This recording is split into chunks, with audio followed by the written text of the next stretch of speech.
Ladies and gentlemen, welcome to AstroEdify. Today we are going to talk about our next nakshatra in this nakshatra series, and that is Satbisha. So far we have discussed till Dhanistha nakshatra, and we have seen that how each nakshatra works, what are its qualities, what does the influence of that nakshatra has on its people and its natives, and what are the qualities of the natives of a particular nakshatra. We have seen that. So if you have not seen the previous videos, please watch them and you will be able to know all these things about the nakshatras and the natives of a particular nakshatra. So today we are going to move ahead towards the next nakshatra of Satbisha. If you don't know that what is a nakshatra, how the total classification of zodiac signs, of degrees of nakshatra and pad is being done in Vedic astrology, please check on my Ashwini Nakshatra video. In that video I have told each and every these basic things and information in detail, so that if you are not familiar with the basics, you should know them and move ahead to further know about a particular nakshatra in detail. Because if you will move ahead with the without a proper basic information about a nakshatra, then you will find and you will face problems in understanding the details of a particular nakshatra, that how the things are actually working out. So you should please watch the Ashwini Nakshatra video for basics. So let's discuss that what is Satbisha Nakshatra. And if any of the viewers want to view this whole video in Hindi, please check out the link shown below. The link is being shown in annotations, and if your annotations mode is turned off, please turn it on to view this whole video in Hindi. So let's discuss what is Satbisha Nakshatra, and we should start with its ruler. The ruler of this nakshatra is Rahu, and the total spread, the degree wise spread of this nakshatra is from 6 degree 41 minutes to 20 degree Aquarius. This means that this nakshatra is totally spreaded in Aquarius zodiac sign. Now let's talk about its symbol. Each nakshatra has a symbol. It's the symbol of this nakshatra of Satbisha is an empty circle, and this circle represents a lot of things. This circle first of all represents the infinite void of creation, and because this whole universe is an infinite void, and till now the only existence of life is being discovered on earth, no other planet. So in this whole infinite void there is the life only on one particular planet, and if we compare earth and this infinite void, then earth is around about a dot, nothing more in the comparison of the sizes. So this first of all represents the infinite void of creation, that is the universe is continuously expanding.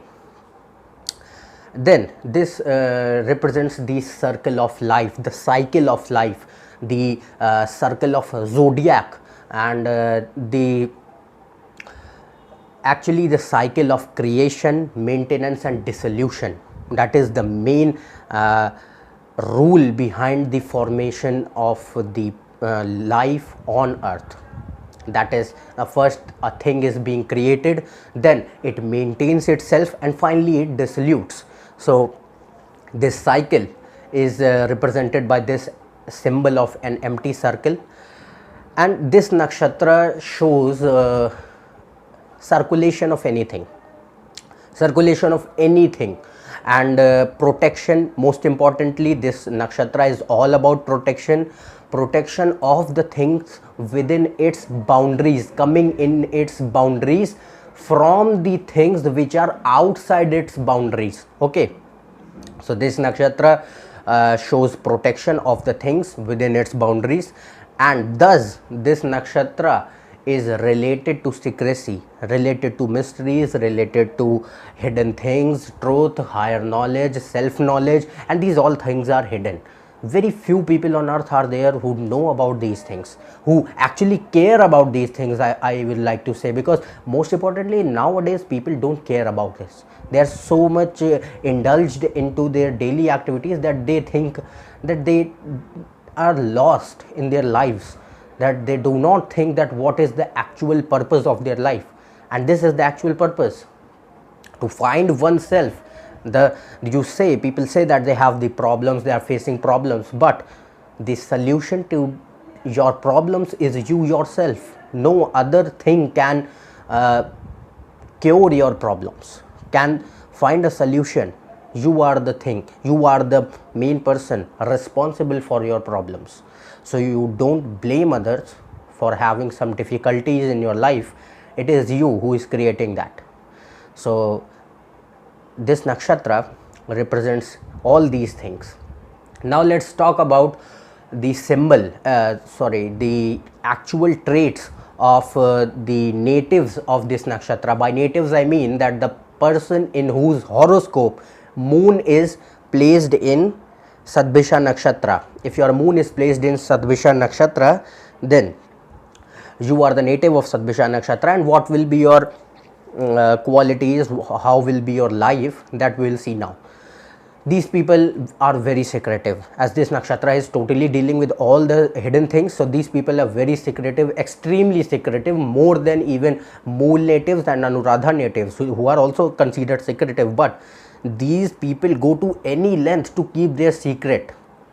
So these people are extremely secretive, and they have a tendency that they hide themselves, they hide their feelings, they hide their motives, they hide their thoughts from anyone else, and they conceal all the known information and facts from others.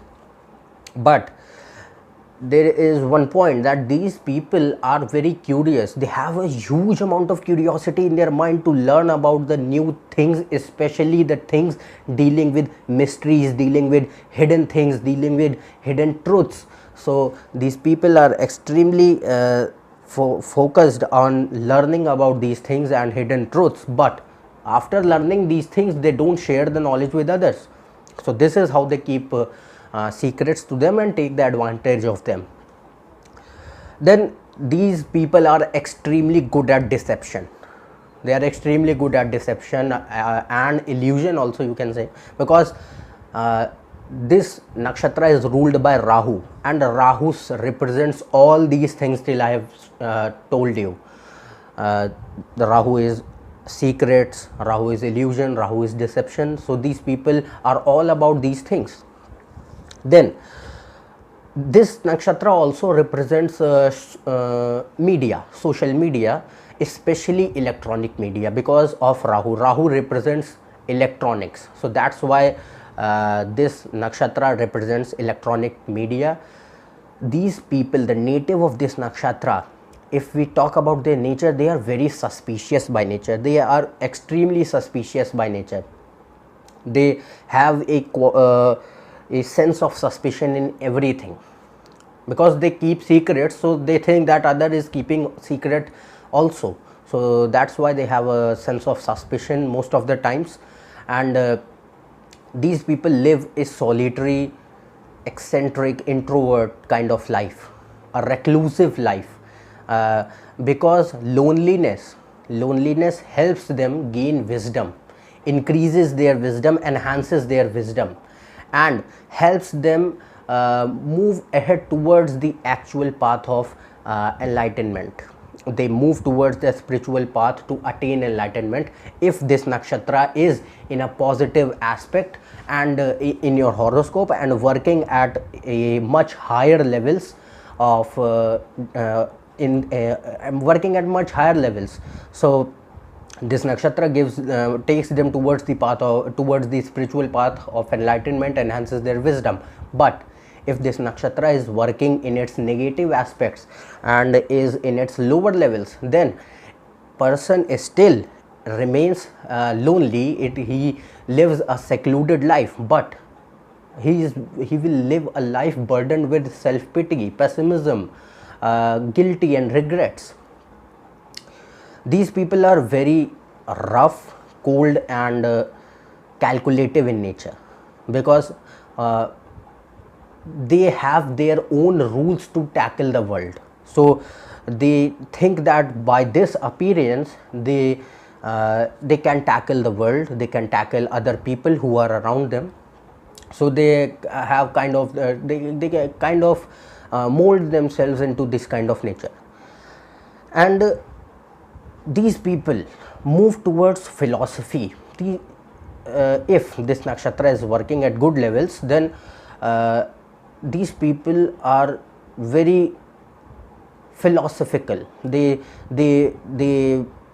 want to learn about the actual hidden truths in the world, and the actual hidden truth is that is about mortality. So they move towards a spiritual path, they become spiritual, philosophical, and want to gain the hidden knowledge about truth, about their self. And if this nakshatra is working in its negative aspects, actually I am not saying negative aspects, a negative trait actually in general found in Satbisha natives is that these people are absent minded. They behave in a very unusual way. Sometimes they are absent minded, and they are very prone to addictions and perversions of mental or emotional or psychological planes. So these are the things and qualities that Satbisha native has, and these are the various things which happen in their lives, and how their life is, we have seen. Now we'll talk about what is actually Satbisha Nakshatra. Satbisha Nakshatra is a neutral nakshatra, and its gun is tamasic, its element is ether. Ether element is the fifth element apart from air, water, fire and earth, and ether element is the element which has the capability and capacity to accommodate and cooperate with all other elements. It can work with all other elements, and it can accommodate all other elements in itself. So it is an element of cooperation. Then now let's talk about its pad. Each nakshatra has 4 pad, we have seen, and based upon the pad placement your D9 chart is being constructed, that is Namansha chart. So if any planet is placed in a particular pad, then that pad will decide that in which zodiac sign it will sit in your D9 chart. So if your any planet is placed in Satbisha Nakshatra, and Satbisha Nakshatra is in pad 1, then that planet will occupy the Sagittarius zodiac sign in your D9 chart. You can see in your horoscope also that if your any planet is sitting in Satbisha Nakshatra and Satbisha Nakshatra is in pad 1, that planet is occupying the Sagittarius zodiac sign in your D9 chart, that is Namansha chart. Similarly, if this nakshatra is in pad 2, then that planet which is sitting in this nakshatra will occupy the zodiac sign of Capricorn in your D9 chart, and if it is in pad 3, then that planet will occupy the Aquarius zodiac sign in D9, and if it is in pad 4, then that planet will sit in the zodiac sign of Pisces in your D9, that is Namansha chart. So these are the things we have seen about Satbisha Nakshatra. We have learnt about the lives of Satbisha natives, what is Satbisha Nakshatra, what actually it symbolizes in a esoteric manner, and we have learned about its gun, element and pad. So if you are new to my channel, please subscribe below. For more information, check on my Facebook page. You can mail me on my email ID if you have any queries. We will meet in the next video, and in which we will discuss about the next nakshatra of Purv Bhadrapad nakshatra. And we'll see that what is Purv Bhadrapad nakshatra and how the Purv Bhadrapad natives are. So till then, goodbye and thank you.